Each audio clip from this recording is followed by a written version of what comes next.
12 juta daripada keseluruhan 28 juta penduduk negara ini adalah belia 15 hingga 35 tahun. Terkenal dengan pemikiran kritis, belia dilihat aset penting untuk pembangunan dan kemajuan masa depan. Bagaimana mendepani kehendak kelompok itu agar mereka berperanan dalam proses pembinaan negara? Ikuti laporan wartawan Izwan Azir Saleh bersempena Hari Belia Kebangsaan esok. Kelompok belia tidak lagi mahu dilihat sekadar di pinggiran atau suara picisan. Kehadiran mereka perlu dirasai. Menyedarinya, aspek kepimpinan antara misi yang mahu dijayakan kerajaan dalam penyediaan generasi terbaik masa akan datang. Kepimpinan belia ini bukan sekadar dia datang khusus, tubuh persatuan belia dia jadi pemimpin. Tetapi kita nak measure dari segi keupayaan dia ketika dia memimpin, bagaimana susahnya organisasi yang diterajui.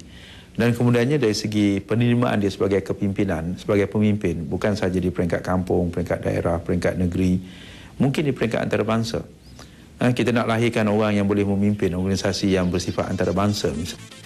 Mengambil objektif itu sebagai sasaran, golongan belia negara perlu dibabitkan dengan program berciri global. Membahaskan isu-isu antarabangsa saya fikir sangat penting sebab di Malaysia ni kita belum ada program antarabangsa yang sustainable, yang bertahun-tahun dilakukan, yang menyebabkan orang muda termasuk mahasiswa dari seluruh negara nak datang ramai-ramai setiap tahun ke Malaysia. So I think it's timely kita ada program yang sedemikian.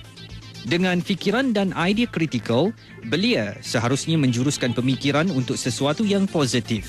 Melepasi zaman merdeka dan peristiwa 13 Mei 1969, langkah belia perlu lebih matang dan jitu demi kebaikan negara dan bangsa. Satu Malaysia yang diperkenalkan Perdana Menteri Datuk Seri Najib Tun Razak boleh dijadikan asas. Because with this advent of technologies, they become more open, more knowledgeable, and they have their own stand, right? And what we can do basically as a young leaders, we have to tighten up the communications and make them understand, and of course utilizing our charisma to reach out to them and help them to see the rationale and also the ultimate aim. Dengan adanya Perdana Menteri Rakyat, pastinya suara masyarakat sudi didengari. Bererti, belia berpeluang bersuara menyampaikan isi hati mereka demi kemakmuran negara. Jangan kita kepompong kita, bila kita kerajaan, kita nak mengajar orang. Kita tahu semuanya. Beritahu, kami tahulah, kami dulu, kami jaga belia. Kami pegawai belia. Kami dah lama tahu dengan belia. Jadi belia kena ikut cakap kami. Kena dengar cakap kami. Ini macam bapa dengan anak lah. Kita memanglah suka anak dengar cakap kita, tapi belum tahu. Anak itu memahami, kita memahami apa yang sebenarnya tentang perkembangan mental, fikiran, emosi anak-anak itu sebagainya. Kita kena dengar juga.